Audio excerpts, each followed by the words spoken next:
Сегодня в выпуске Чонгук и Винтер, драма продолжается, новые сюжетные повороты, а также шизотеории фанатов. Чонгук вошел в историю, рассказал о камбэке, а Джин принял участие в очередной свадьбе. РМ получил важный документ, а также теплый ламповый стрим BTS. Рекорды победы и достижения у Stray Kids, Cortis, TXT, iLead, BTS и не только. Красотология, брендоводства и концерты при поддержке Эллы из Мяу, G-Dragon, Лэй из Экса и других. IVE отказывают фанатам в этом, а агентство группы iLead подало иск против фэндома New Jeans. Это и многое другое сегодня в новостях индустрии K-Pop News номер 312.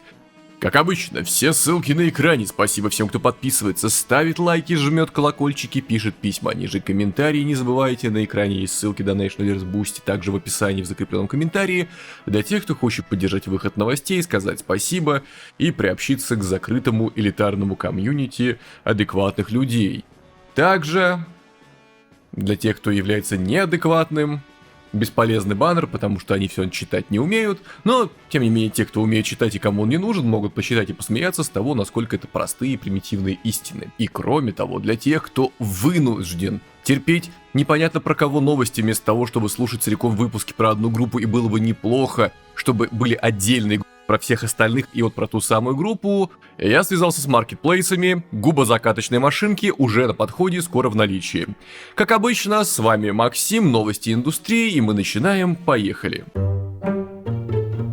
Итак, Чонгук, Винтер, очередные интересные подробности, неожиданные сюжетные повороты и... Давайте подробней. Чонгук из BTS и Винтер из Aespa опубликовали свои первые обновления в социальных сетях с тех пор, как неделю назад распространились слухи об их отношениях. 13 декабря Чонгук впервые за долгое время выложил сторис, но публикация представляла собой простое селфи артиста в маске, демонстрирующее множество пирсингов в ушах. Но подождите, у Винтер из Aespa тоже есть телефон, 100% встречаются. Хотя ранее Чонгук уже привлекал внимание, сделав репост одного из сторис РМ без каких-либо комментариев, а также... Недавно появился на заднем плане нескольких групповых фотографий BTS, до этого момента он не делал собственных личных публикаций. Тем временем Винтер из Aespa также прервала молчание, отправив свое первое сообщение в Bubble примерно в то же время, когда Чонгук опубликовал свою историю. После первых обновлений соцсети от Чонгук и Винтер с момента появления слухов об их отношениях, корейские пользователи сети выражают смешную реакцию. Некоторые рады, что айдолы, похоже, здоровы, несмотря на пристальное внимание общественности, в то время как другие критикуют время публикации, отмечая, что Винтер и Чонгук выложили посты одновременно. Вот лишь некоторые комментарии в неповторимой озвучке, которые нравятся большинству. Они что, сговорились на зло всем или типа того? Похоже, они договорились опубликовать посты в одно и то же время. Не то, чтобы я ожидала, что они прояснят ситуацию через Баббл или что-то в этом роде, но я и представить не могла, что они просто вот так закроют на все глаза. Это просто немыслимо. Вау, их фанатов просто жаль. Их бы все равно раскритиковали, чтобы они не запостили, это очевидно. Вау, их серьезно критикуют за это. Как будто они оба говорят, ну и что, если не нравится, уходите. Думаю, теперь, когда они заработали достаточно денег. Они просто непринужденно общаются с фанатами, как будто оказывают клиентский сервис. Винтер, я жалею, что ты мне вообще нравилась. Почему ты так поступила с нами? Что мы сделали тебе плохого? Вау, неужели так трудно просто извиниться, попытаться утешить своих фанатов? Вау, неужели так трудно перестать верить в всякую шизу в интернете и дождаться подтверждения или опровержения от артистов? Это был вывод по новости, да. Что еще могу добавить? Очень много свободного времени у кого-то. Я искренне завидую, я хочу больше свободного времени, чтобы у меня оно было на любимые занятия. Может быть, выпусков бы мог больше, например, делать или больше по размеру, но вот, к сожалению, свободное время уходит тем, кому оно явно не нужно. Артистам только всего хорошего можно пожелать, крепких нервов. Двигаемся дальше. И еще одна новость про Чонгука и Винтер. Татуировки парные, опять же. Давайте разбираться. Люди заметили еще несколько моментов, когда татуировка Винтер из Aespa хорошо видна. На одном из онлайн-форумов люди заметили, что в двух официальных клипах Aespa, выпущенных в 2025 году, есть сцена, в которой татуировка Винтера отчетливо видна на экране. Предполагаемая парная татуировка с Чонгуком из BTS привлекает всеобщее внимание с тех пор, как... разгорелись слухи об их отношениях. По словам фанатов, тату Винтер можно увидеть в клипах Aespa, Dirty Work и Rich Man. Пользователи сети отметили, что татуировка расположена на ее руке в месте, где ее легко заметить, подчеркнув, что она открыто появляется в официальных работах, таких как клипы группы. На основании этих наблюдений некоторые фанаты считают, что Винтер сделал тату примерно в этого года. Я вообще эти стоп-кадры впервые вижу. Это надо, видимо, смотреть клип буквально прощелкивая покадрово. Это получается в клипе 24 кадра в секунду. Клип идет в среднем 3 минуты, и представьте, сколько это нужно вот было раз нажать на вот это прощелкивание по кадрам, чтобы увидеть татуировку. Между тем, люди раскритиковали Винтер за то, что она навсегда вплела личные отношения в свою профессиональную деятельность. В то время как другие утверждают, что большинство людей должны отнестись к отношениям Винтер нормально, учитывая многолетний опыт Эспо как почти ветеранской айдол-группы. Ну, Эспо вроде 5 лет существует, но уже ветераны. Как быстро все меняется. Еще вчера выходит песня, а сегодня она уже старье. Некоторые также отметили, что если тату действительно парный, то, возможно, лучше было бы просто открыто встречаться. Да, тяжело. Да, кстати, да, группа в 2020 году появилась, так что буквально 5 лет. В аналогичном ключе многие указали, что хотя сама ситуация может считаться большой новостью, появление тату в музыкальных клипах не кажется таким уж большим делом. На другом форуме люди отметили, что Чонгук посетил недавний концерт G-Dragon. Точно встречает. По такой логике, опять же, как у нас люди все выдумывают. Посетил недавний концерт G-Dragon, появившись на публике так, будто он наслаждается отдыхом, не особо беспокоясь. Учитывая известность Чонгука и сообщение о посещении концерта на фоне скандала, комментаторы утверждали, что если бы Винтер так открыто наслаждалась жизнью, ох, и была бы запечатлена на камеру во время нынешнего скандала, ее бы наказали гораздо сильнее, намекая на двойные стандарты, применяя к моим девушкам-айдолам. Вот опять же неповторимые комментарии, не волнуйтесь, осталось недолго. Если все будет продолжаться вот так, просто объявите о романе публично, лол. Если мы сделали тату, чтобы люди заметили, то могли бы просто публично начать встречаться. Что противозаконного в отношениях? Вы можете встречаться, делать тату. Зачем вы смеете кого-то только за то, что он это показывает? Они не признают отношения, но хотят намекнуть на их и оставить доказательства. Впечатляет, лол. Если дело дошло до этого, почему они оба не могут просто быть честными с фанатами? Они встречаются уже много лет, они могут любить друг друга, они могут это показывать, надеюсь, люди не будут слишком сильно на них давить. На нее нападают больше, потому что она девушка-айдол. Как вообще продолжать делать такие дела? Хотя бы прикрыли бы. Если бы Винтер так сделал, ее бы полностью закопали, мужским айдолам действительно легко живется. Винтер такую только за то, что она зашла в бабл, но если бы она сделала то, что делал Чонгук, ее бы закопали заживо. И многие другие неповторимые комментарии про закапывание заживо согласен. Некоторые истинные, трушные, настоящие фанаты сертифицированные, готовы убить того, кого они любят, за то, что он не соответствует реально их ожиданиям. Ваши ожидания — это ваши проблемы, как говорит классическая присказка. Но... Каких вы еще хотите выводов? Ну, рубрика «У кого-то очень много свободного времени, а не выдумала шизотеории» закончена. Чонгуку и Винтеру можно пожелать только крепких нервов, да и в целом всем артистам, и двигаемся дальше. Итак, перейдем к чему-то более конкретному и приземленному. Бан Шихёк, дело близится к развязке, давайте подробней. По сообщениям корейских СМИ, полиция Сеула объявила о скором завершении расследования в отношении председателя корпорации Hype Бан Шихёка. Внимание общественности приковано к делу главы Hype Бан Шихёка, следствие в отношении которого находится на финальной стадии. В настоящий момент правоохранительные органы рассматривают вопрос о запросе ордера на его арест. В рамках обеспечительных мер суд уже удовлетворил ходатайство прокуратуры о заморозке принадлежащих ему акций компании на сумму 156 миллиардов вон. Это сделано для предотвращения возможного сокрытия активов до вынесения приговора, что стало первым случаем ареста имущества медиамагната.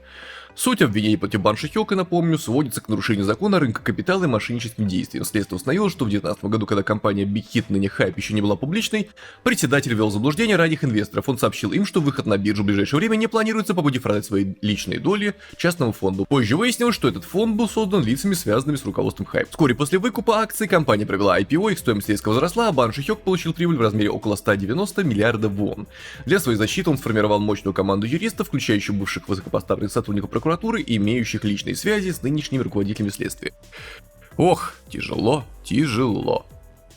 Тут не хочется занимать ничью сторону, потому что подобные истории, когда люди добираются до денег и хотят нахапать их еще побольше, они вполне себе реальные, происходят и там, и тут, просто нужно раскрыть глаза. Но с другой стороны, возможно, это условный заказ от конкурентов для того, чтобы уничтожить, опять же, самую большую компанию, обезглавить ее, и тогда и группы начнут проседать, и можно и рыночек посвободнее сделать, а то что кто-то слишком много доминирует, а может быть, правда, где-то посередине или вообще в соседнем доме за углом налево. Информации не располагаю, и поэтому более-менее могу крепко спать. Чего и вам советую. Как только будет развязка, расскажу, а так двигаемся дальше. Агентство iLead подало иск против Банис, давайте подробней. Belift Lab, дочерняя компания Hype, агентство Elite, подала иск о возмещении ущерба в размере 100 миллионов вон против оператора Team Bunny с группы фанатов New Jeans. 15 декабря юридические источники сообщили, что Belift Lab подали гражданский иск 11 числа в Западный окружной суд Сеула, требуя возмещения ущерба в размере 100 миллионов вон от лица известного как несовершеннолетний оператор, управляющий Team Bunny, а также от его-ее родителей, которые считаются обязанными осуществлять надзор. В иске утверждается, что ответчик размещал различные ложные заявления, в том числе обвинения в плагиате со стороны Elite в отношении New Jeans, тем самым нанеся ущерб репутации как Elite, так и Belift Lab. Компания требует компенсации за коммерческие убытки, которые, по ее утверждению, возникли в результате этих действий. Дело еще не передано судье. Напомню, Team Bunny — это группа фанатов New Jeans, которые в основном активно используют платформах, он же X. Начав свою деятельность в сентябре прошлого года, группа представила себя как команду, состоящую из Bunnies, активно работающих в различных сферах, таких как юриспруденция, СМИ, финансы, культура и искусство, позиционируя себя как нечто больше, чем привычное фан-сообщество. В ноябре прошлого года Team Bunnies подали уголовную жалобу против гендиректора Belift Lab Ким Тэ Хо после того, как он заявил в интервью СМИ, что концепции планирования Elite и New Jeans совершенно разные. В то время Team Bunny заявили: несмотря на то, что мы четко сообщили им о наличии полного плана проекта и записи, мы выражаем глубокое сожаление по поводу позиции руководства Belift Lab, которое перекладывает вину вместо того, чтобы признать свою неправоту. Однако в недавнем судебном процессе, инициированном тщательными New Jeans и подтверждение действительности их эксклюзивных контрактов с Эйдор, суд постановил, что трудно сделать вывод о том, что Elite скопировали концепцию New Jeans. Team Bunny также собрали более 50 миллионов вон в интернете, заявив, что будут подавать жалобы на злонамеренные публикации, направленные против New Jeans. В ходе этого процесса выяснилось, что группа не выполнила необходимую процедуру регистрации в соответствующих органах, что привело к обвинениям в нарушении закона о сборе и использовании пожертвований. Оператор, явившийся на допрос в полицию, был идентифицирован как несовершеннолетний, обозначенный как A. 12 ноября Team Bunny заявили: Team Bunnies были организацией, состоящей из одного человека, управляемой единственным несовершеннолетним участником, и мы приносим искренние извинения за многочисленные недостатки, возникшие из-за незрелости системы управления одним оператором. 17 ноября Team Bunnies дополнительно объявили: мы подверглись расследованию со стороны полицейского участка Чонгам в Сеуле и западного полицейского участка Хвасон по обвинению в нарушении закона о пожертвованиях. После этого Сеульский суд по делам семьи признал надлежащую цель использования и целесообразность деталей использования. Дело было завершено в начале сентября с применением защитной меры номер 1. Защитная мера номер 1 в делах о защите несовершеннолетних является самым низким уровнем наказания, предполагает помещение несовершеннолетнего под надзор опекуна или лица, способного действовать от имени опекуна. Ну что ж, мы рыцари на белом коне, когда нужно воевать, но как только нужно нести ответственность за то, что ты сделал, мы сразу скидываем ответственность на несовершеннолетнего. Такая версия была, и возможно она действительно близка к реальности, потому что мы такие рыцари классные, представители всего, чего есть, но как только нужно действительно ответить за слова и возможное наказание получить за несанкционированные действия, то сразу все, мы умываем руки. Ну, вот такие вот разборки. Что еще добавить? Интернет сейчас превратился в то место, где анонимности, фактически не существует. Поэтому, если кто-то думает, что его никогда не найдут, удивительно, что вы еще умеете думать. Наверное, так можно сказать. Лучше бы задумать о чем-то другом. Но в любом случае, двигаемся дальше. А помните прекрасный защитный баннер в начале каждого видео на этом канале? JYP Entertainment сделали нечто похожее для группы Twice, но поможет ли оно? Давайте подробнее. Агентство Twice выпустило набор правил поведения для фанатов. 15 декабря JYP Entertainment опубликовали официальное заявление по поводу недавних случаев нарушения конфиденциальности и угроз безопасности, связанных с Twice, и попросили фанатов сотрудничать в соблюдении правил этикета, чтобы обеспечить безопасность и конфиденциальность артисток. Агентство предупредило о принятии соответствующих мер, если случаи нарушения конфиденциальности и правил безопасности будут продолжаться. Полный текст заявления очевиден: здравствуйте, ведите себя хорошо и а-та-та, иначе бо-бо-бо, но давайте по пунктам пройдемся без их пояснения, я думаю, большинство они и так понятны. Первый пункт: пожалуйста, воздержитесь от приближения к артистам или видеосъемки в их личное время. Второй пункт: пожалуйста, будьте тактичны по отношению к тем, кто сопровождает артистов. Третий: пожалуйста, избегайте чрезмерного общения или личных просьб. 4. Пожалуйста, соблюдайте безопасную дистанцию и не препятствуйте движению. Мы искренне ценим ваше понимание и сотрудничество. Еще раз благодарим вас за неизменную поддержку и любовь к Twice, JYP Entertainment. Все. Ну и как обычно, кто будет нарушать, тому по башке, штрафы, иски, никаких пощад, и так далее. Видимо, Twice уже действительно подвергались неоднократно подобным всяким преследованиям и прочему, раз такие правила нужно озвучивать, элементарные базовые правила этикета, вообще поведения обычного адекватного человека. Не лезь ты к чужим людям, которые на работе в этот момент, и в личное время не лезь. Но фанаты, у них же есть право, они же, в смысле, послушали всю дискографию на стримингах бесплатно, даже рекламу послушали, которая там выскакивала. Может, даже премиум подписку купили, чтобы рекламы не было. Надо уважать таких авторитетных людей. А эти там артисты, на них каждый день появляются. Вот. Поэтому будем надеяться, что правила действительно будут соблюдаться, если что, сверху была ирония, только что по тексту, если кто-то не выкупил. Будем надеяться, что к Twice и вообще ко всем группам будут относиться нормально и уважительно, что люди когда-нибудь станут более вежливыми. Да, хотел бы верить в чудеса, но в любом случае будем надеяться. Двигаемся дальше. Далее IVE отказываются от этого. И давайте подробнее. Группа IVE объявила о политике вежливого отказа от подарков и проектов поддержки фанатов. 15 декабря агентство Starship Entertainment опубликовало на официальной странице IVE в соцсетях уведомление под названием «Руководство для фанатов в отношении писем, подарков и выражения поддержки», в котором изложены обновленные правила, касающиеся подарков от фанатов. Агентство пояснило, мы решили не принимать подарки или поддержку, кроме писем от поклонников. Это решение было принято в надежде, что добрая воля фаната будет возвращена туда, где она действительно необходима. Также просьба, если вы сейчас готовите или планируете какую-либо форму поддержки, мы просим вашего понимания, поскольку мы вынуждены отклонить ее. Мы с благодарностью примем ваши искренние пожелания. IVE присоединяется к растущему списку артистов, принявших аналогичную политику, включая BTS, Seventeen, IU, Twice, Day6, aespa и Play. В течение года группа IVE демонстрировала широкий спектр музыкальных релизов, таких как Incredible Heart, Attitude и XOXZ. В своем третьем мини-альбоме IVE Empathy они сохранили основную идею уверенности в себе, расширив перспективу от «я» к «мы», что вызвало отклик у слушателей. Между тем, в апреле следующего года IVE продолжит второй мировой тур концертом в Киора Дом Осака в Японии. Ну что ж, абсолютно адекватно. Кто-то скажет, как же я вот подарок испекла вам тортик или там, не знаю, камбучу сделал. Но, понимаете, большинство-то людей адекватные действительно сделают там какой-то условный торт или там поделку из макарон, или картину нарисуют. Но мы же не забываем, что есть отбитые на голову. Кто-то возьмет, накрошит ногтей своих жидкостей телесных, допустим, в торт условно, чтобы быть частью IVE. Кто-то возьмет какую-нибудь там радиоактивной токсичной краской, нарисует эту картину, чтобы артистки отравились. Поэтому, естественно, только письма. Возможно, их даже реально сканируют счетчиком Гейгера, мало ли чего, вдруг там их реально чем-то облучили. Потому что всякие бывают отбитые. Так что, я думаю, фанатам не стоит здесь обижаться, наоборот, это очень здорово, что группа открыто это сказала. И да, лучшая поддержка, это, наверное, просто распространить информацию о группе и там на концерты ходить, все. Не надо никаких тортов. Ну, это я предполагаю, касаемо тортов, просто видел пару раз, как такое кому-то дарили на мероприятиях, а-ля там Юникон в Риге, когда был, и что-то такое. Поэтому вполне себе обычная ситуация. Так что девушкам всего хорошего, двигаемся дальше. Следующая новость у нас связана с группой EXO, которые как раз недавно вернулись, реакция на моем втором канале прилагается, но вот вернулись они вшестером, а на фан-митинг вообще один участник не доехал. Вот как раз про него, давайте подробнее. После неожиданного сообщения об отсутствии Лэй на фан-стейдже EXO по причине непреодолимых обстоятельств выяснилось, что певец уже покинул Корею. 14 декабря агентство SM Entertainment подтвердило эту информацию, СМИ заявив: это правда, что Лэй сегодня улетел в Китай, при этом в агентстве воздержались от комментариев относительно конкретной причины его внезапного отъезда. Согласно отчетам, Лэй провел репетицию к фан-стейдже 13 числа, однако сразу после нее он, по имеющимся данным, получил срочный звонок из Китая. Вскоре после этого он уведомил SM Entertainment о том, что не сможет присутствовать на мероприятии и рано утром 14 декабря вылетел в Китай. Точная причина не называется, но учитывая срочность звонка и немедленный отъезд, возникает предположение, что внезапные изменения могут быть связаны с политическими вопросами между Китаем и Кореей, а может быть семейные. Тем временем в фан-стейдже EXO состоялось на арене Inspire. В мероприятии приняли участие следующие участники группы: Сухо, Чанёль, Дио, Кай и Сихун. Ну то есть, даже не камбэк в шестером, а в пятером получился. Еще вот 3 человека, Сюмин, Чен и Бихён, остались за бортом изначально по плану. Вообще непонятно, что с группой EXO происходит, вроде как планировали все собраться, и мои личные предположения, что, наверное, проблем между парнями никаких нет, проблемы между агентствами. Но, да ладно, будем надеяться, что у Лэя все хорошо, в конце концов, вряд ли он бы сорвался с места по какой-то ерундовой причине. Обычно артисты там чуть ли не со сломанными ногами на сцену выходят, или там с температурой 40, поэтому явно что-то серьезное. Так что будем надеяться, что все у него хорошо. Двигаемся дальше.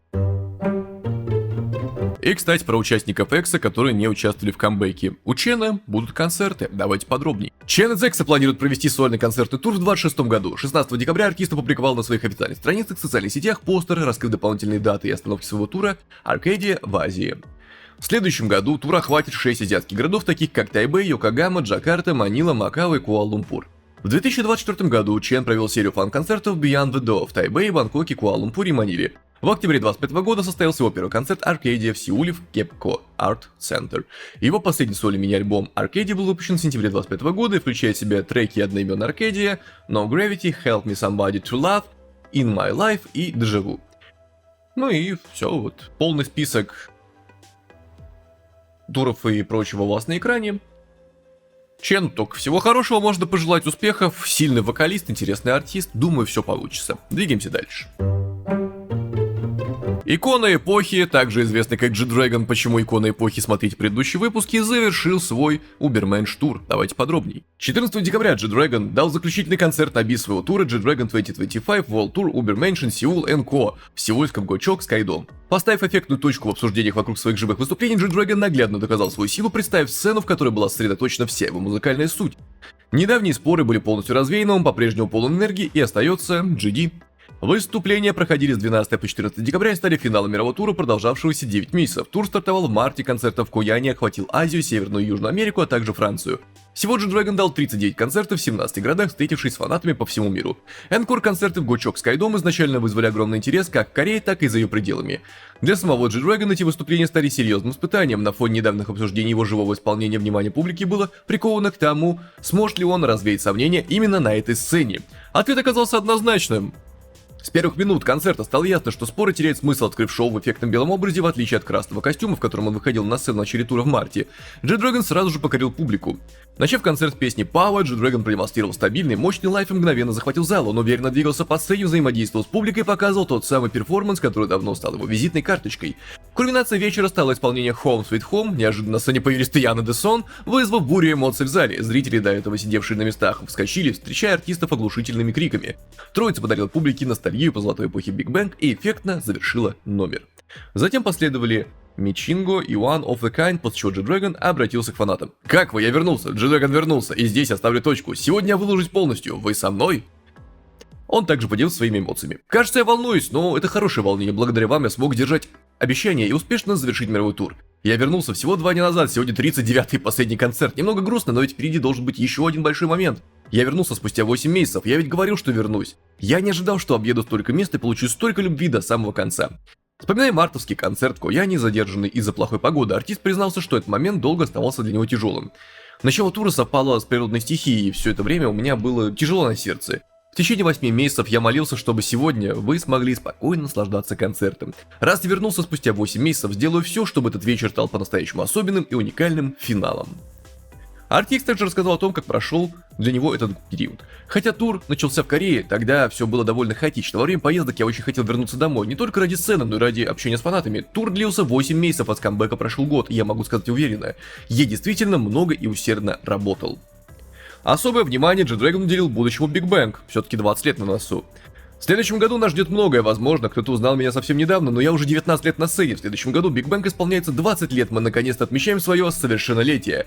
С апреля начнем разогрев своего рода воркшоп и выступим в США. И эти слова фактически стали анонсом выступления Big Bang на Coachella в апреле следующего года и вызвали бурную реакцию фанатов. В целом, вот такое вот выступление, фотографии прилагаются, и Big Bang вернулся. И G-Dragon молодец, и все прекрасно. Что ж, поздравляем его с тем, что вытянул такой огромный мощный тур, и учитывая, сколько у него параллельно активности еще было, вдвойне молодец.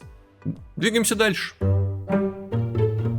Далее Элла из Meow стала новым лицом бренда, какого давайте подробней. Элла из Meow стала новой девушкой MAC. Недавно MAC или MAC официально объявил о том, что Элла стала новым глобальным амбассадором и косметического бренда. Они публиковали в соцсети постер, на котором Элла изображена крупным планом с помадой MAC Power Kiss, демонстрируя свою потрясающую внешность. Фото привлекает внимание чисто элегантной, теплой эстетикой, подчеркивая выразительное лицо участницы Meow. Выразительное лицо у вас на экране. Люди и поклонники выразили свой восторг по поводу этой новости, назвав Эллу настоящей It Girl, этой девушкой. Вот некоторые комментарии. Элла и Мак идеальная комбо. Вот почему она настоящий It Girl. Ого, я так горжусь ею. Безупречное лицо. Она действительно заключает очень много контрактов с брендами. Лично я считаю, что она очень подходит Шанель, поэтому это немного разочаровывает. Карина, нынешняя модель Шанель Бьюти, не так ли?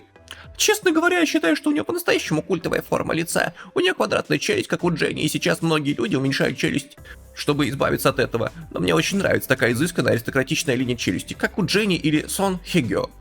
В общем, такая вот челюсть, такая вот девушка, все здорово у нее. Опять же, можно только поздравить ее с этим, поздравляем и двигаемся дальше. А далее у нас Чонгук из BTS, затравочка от Эль Корее, давайте подробней. Чонгук из BTS украсит первую обложку Эль Корее в 2026 году. 14 декабря журнал Эль Корее представил тизер-видео, анонсирующий эту новость.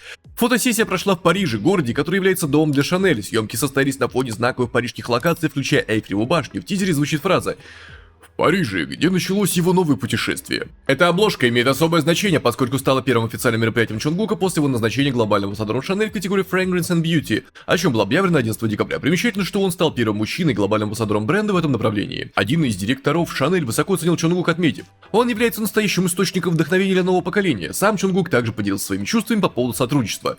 Шанель — это новаторский бренд, который создает новое, уважая собственную идентичность. Для меня, как для артиста, стремящегося к новым вызовам, сохраняя при этом свой собственный стиль, это партнерство имеет особое значение. Фотографии прилагаются, Чонгука, можно только с этим поздравить, пожелать ему счастья, здоровья, успехов, всех благ.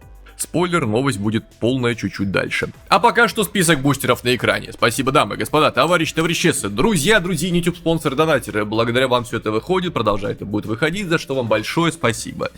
Далее бусти, ранний доступ, дополнительный контент и многое другое ждет вас там. Проходите, смотрите, изучайте, милости прошу, там хорошие люди собрались, дополнительный контент, ранний доступ и многое другое ждет вас. Плюс это прекрасная возможность поддержать каналы, которые побираются, потому что вы знаете, что с монетизацией сейчас какая-то печалька вообще. Их больше нет, этих монетизаций. В общем, да. Другие каналы, которые веду в одно лицо, МПТube, реакции, марафоны, комментарии к музыкальным видео со стороны человека, который создает музыку, а не какого-то там балабола случайно из интернета, который кривляется ради просмотров, хотя у них это более успешно получается в плане просмотров, я явно что-то не то делаю.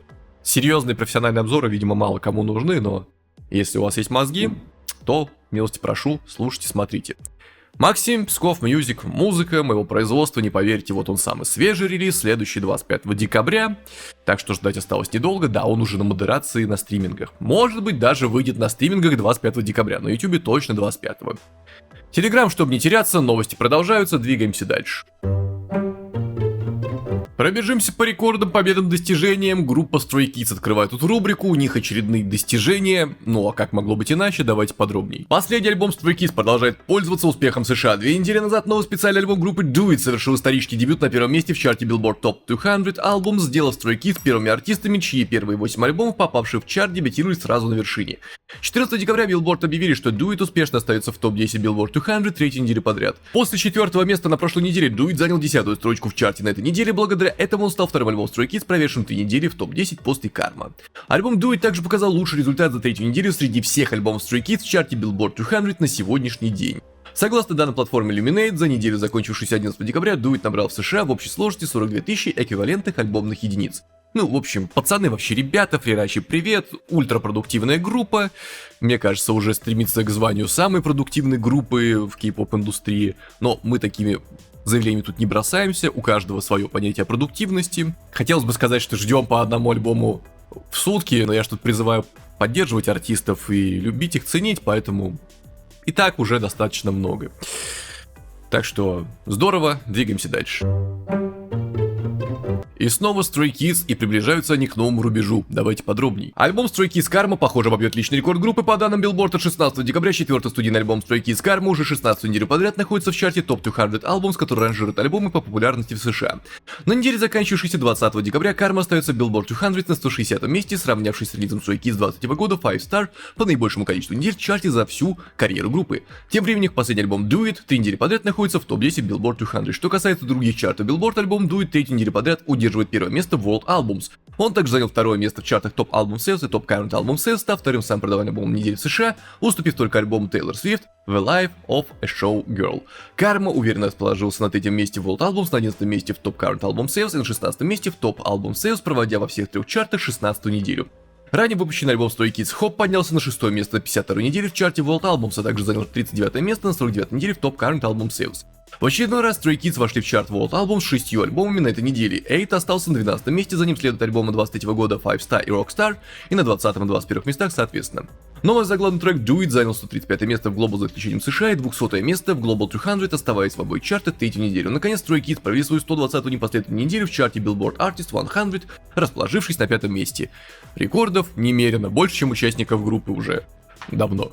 Так что поздравляем всех пацанов, молодцы, продуктивные, успешные, двигаемся дальше.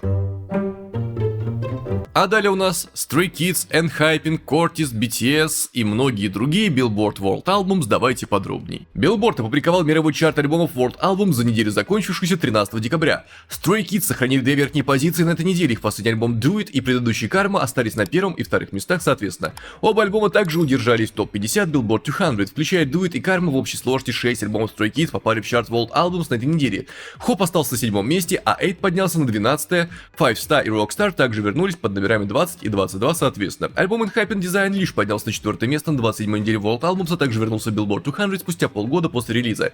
Тем временем их альбом 2024 года Romance Untold поднялся на 15 место на 73 неделе. Дебютный альбом Cortis Color Outside the Lines прочно закрепился на 5 месте на 13 неделе World Albums, а также провел 5-ю неделю в чарте Billboard 200, расположившись на 169 месте. Сольный мини-альбом Юнджуна из TXT No Labels Part 1 сохранил свою позицию на 6 месте на 4-й неделе в чарте World Albums, а альбом TXT The State Chapter Together поднялся на 9 место на 20 неделе в чарте, альбом Elite Bomb поднялся на 8 место на 24 неделе в чарте, их мини-альбом 24 года I Like You вернулся в чарт под номером 24, отметив свою 22-ю непоследовательную неделю World Albums. Альбом BTS Proof 2022 года занял 10 место на 182 неделе пребывания в чарте, их альбом 20 года Map of the Soul 7 23 место на 154 неделе.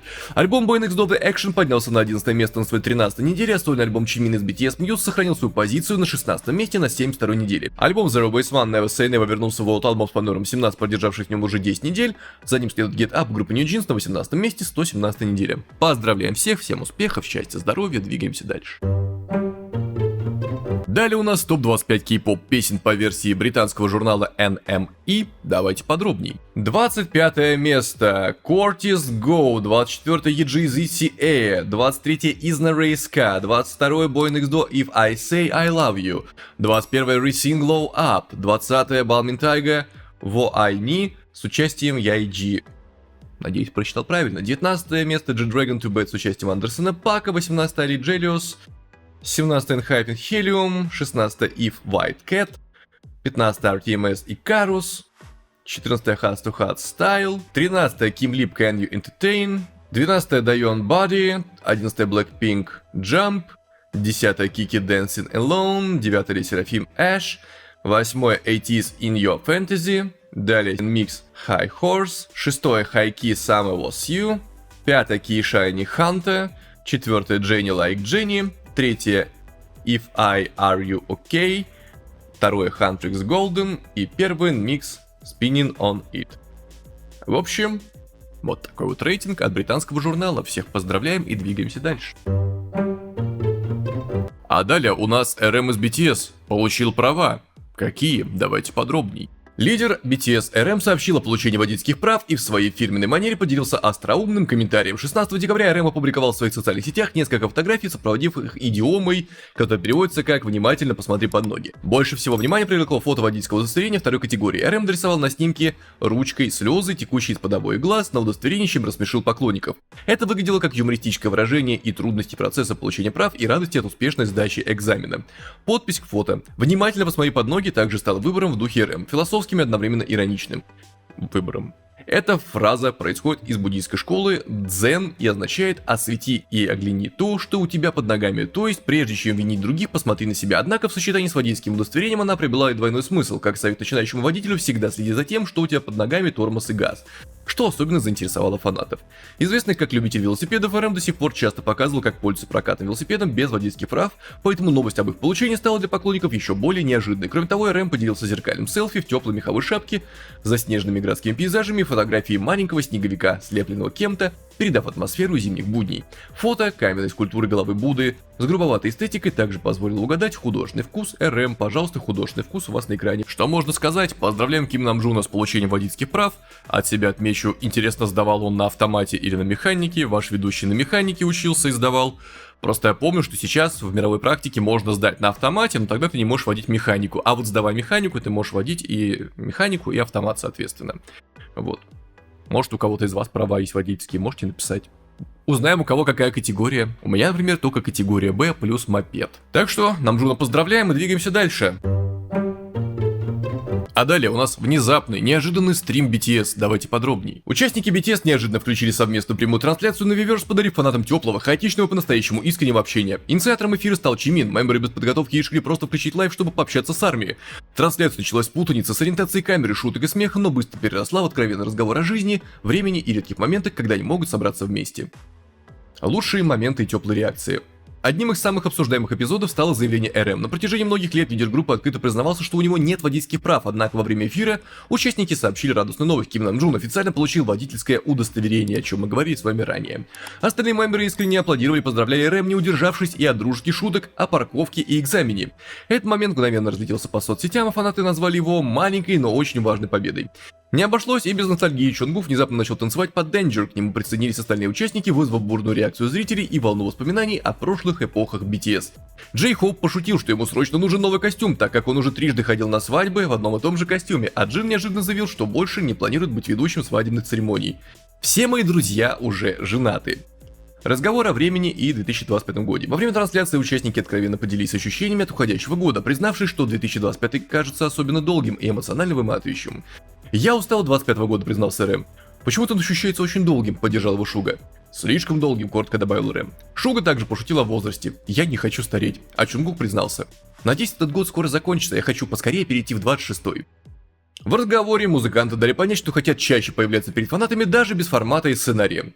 «Они хотят, чтобы мы чаще выходили в эфир», отметил Ви. «Тогда давайте выходить чаще», сразу поддержал его Джей Хоуп. Шуга предложил включить эфир во время обычных встреч. Может, просто включим лайв, когда будем есть, все вместе. Подготовка и ожидание анонса. Самой интригующей частью эфира стали намеки на будущие проекты. Участники признали, что активно готовятся, но пока не могут раскрывать детали. «Мы даже не на 10%, отметил Чунгук. «Нам еще слишком многое нужно подготовить», добавил Джей Хоуп. РМ не скрывал эмоций. «Это реально сводит меня с ума, когда компания уже собирается объявить». При этом участники подчеркнули, что временные рамки уже определены, но пока не могут быть раскрыты публично. «Мы хотим скорее показать результаты. Несмотря на усталость от затянувшегося года, BTS дали понять, что мотивация остается высокой.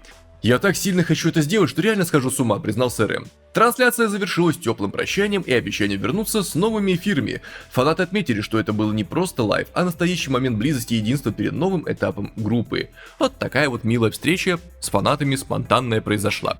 Много чего интересного было сказано. Кто стрим смотрел, тот молодец. И в целом ждем новую информацию.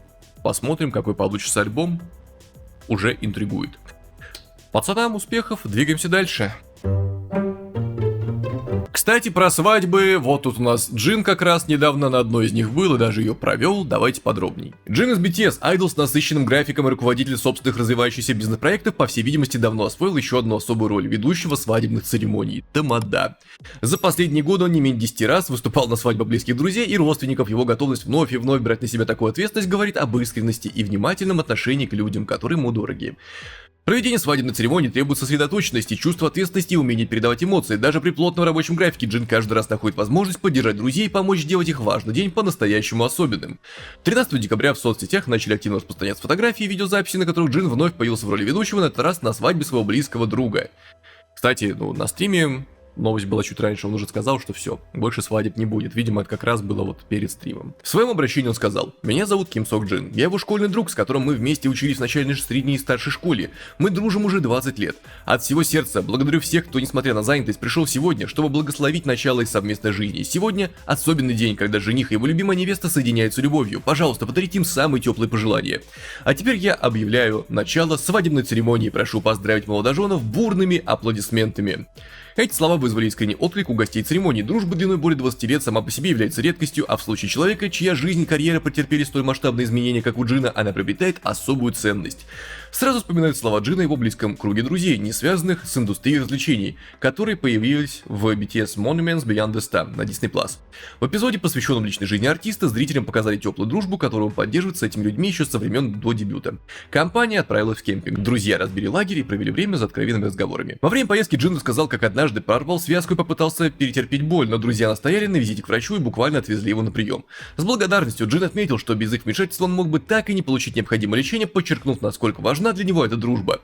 Ранее Джин так описывал их отношения. Когда есть возможность, мы встречаемся примерно 6 раз в неделю, когда все очень заняты 1-2 раза. Пока я на работе, они собираются у меня дома, играют в видеоигры и встречают меня, когда я возвращаюсь.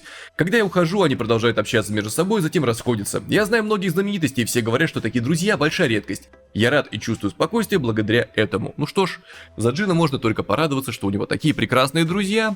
И за друзей Джина, что у них такой хороший друг, который, став мировой знаменитостью, мировым красавчиком, не забыл про то, что он все-таки человек. Ну и да, вообще друзья это великая ценность. Мне тоже повезло, у меня несколько друзей есть. Вот.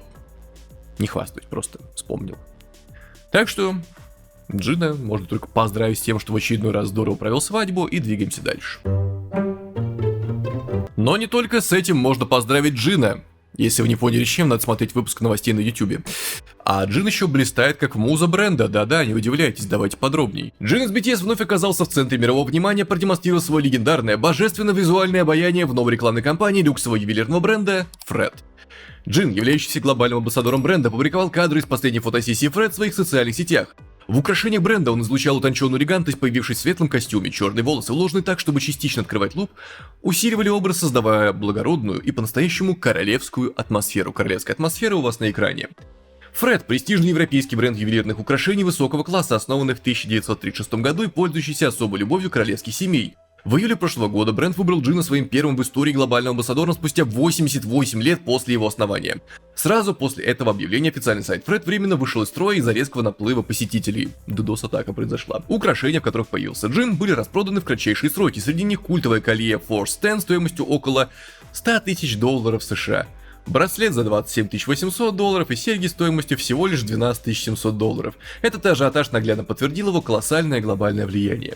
Помимо Fred, Джин является глобальным амбассадором или официальным лицом целого ряда ведущих брендов, включая Gucci, Allo, Dolby, Laneige, Ottogi, Джин Рамен, Dongwon F&B, Dongwon Tuna и Lucy Do L. Окончательно закрепляет за собой статус мировой суперзвезды и одного из самых влиятельных артистов в мире рекламной индустрии.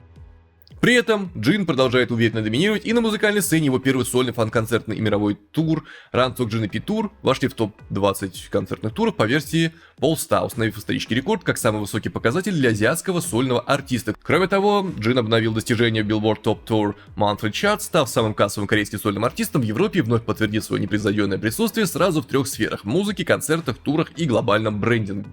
Песня Джина Don't Say You Love Me стала первой и единственной песней корейского сольного кей-поп-исполнителя, вышедшей в 2025 году, которая провела 30 недель в чарте Billboard Global 200. Ну, в общем, все может, умеет. Молодец, старший товарищ Джин, исключительное уважение. Поздравляем его и двигаемся дальше. Далее у нас на связи Чонгук, рассказал о том, о сём, про камбэк, давайте подробнее. Чонгук из BTS вышел в прямой эфир, чтобы пообщаться с фанатами спустя 10 дней после того, как оказался в центре слухов о романтических отношениях.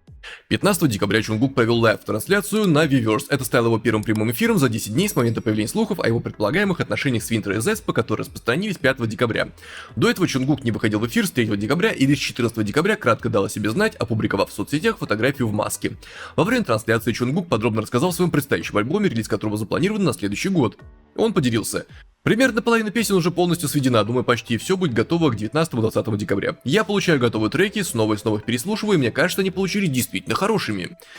Мы собрались всем составом, откровенно обсудили наши впечатления. Все участники сказали, что довольны результатом и считают, что все получилось хорошо, тем самым еще больше подогрев ожиданий фанатов.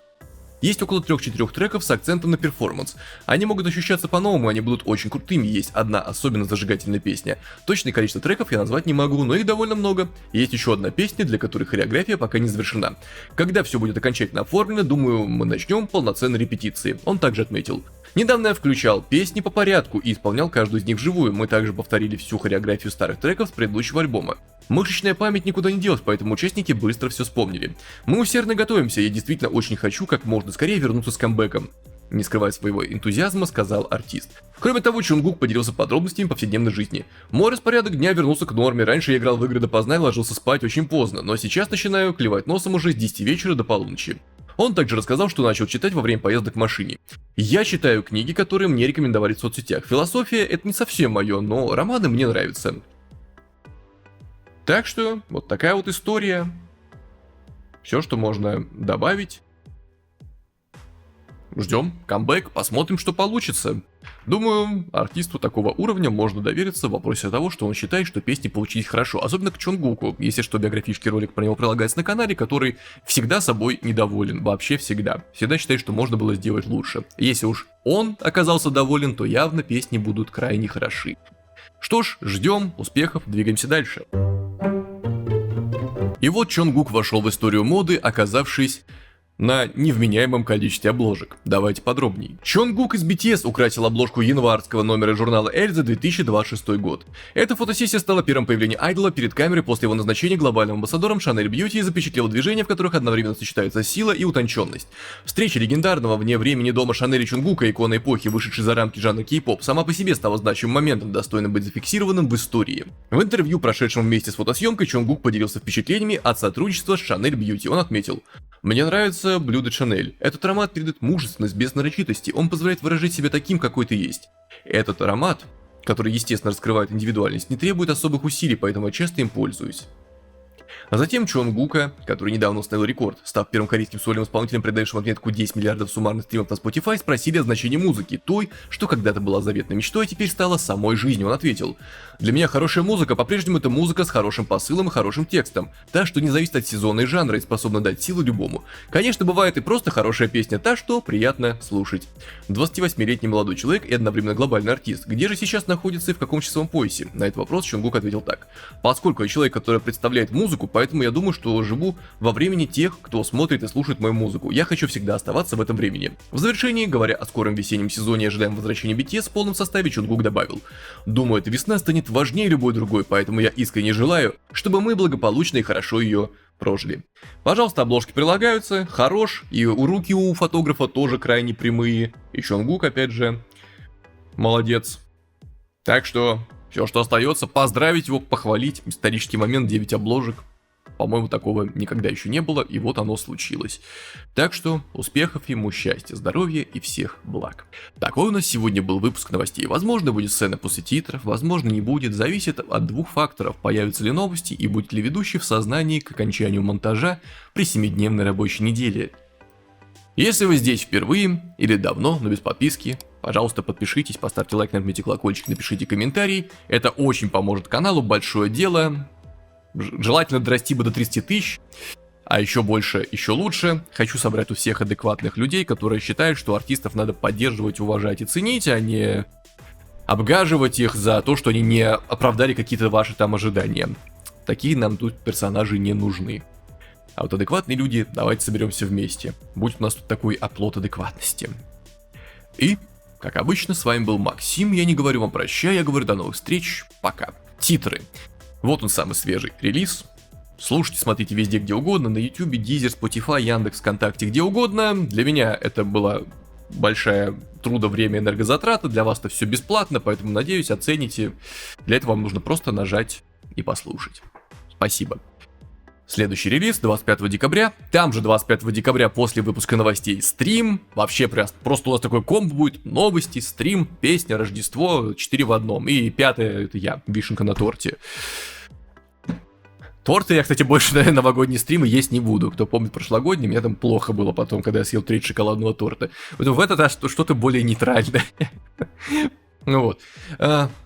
Что еще хотелось бы сказать?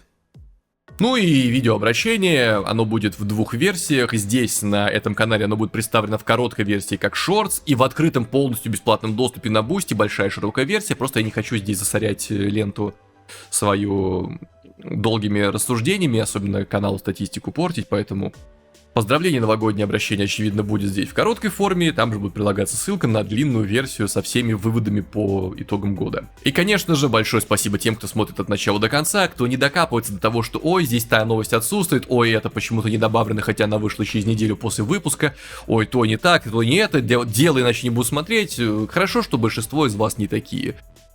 Вот, и, конечно, низкий поклон бустерам, благодаря поддержке которых вообще все это может выходить. Еще раз огромное спасибо, потому что блогер в ноль уже давно не выходит. Это все в минуса большие залезает, и только благодаря бустерам вообще возможно выпускать. Сейчас либо сцена после титров, либо не сцена после титров. Кто знает.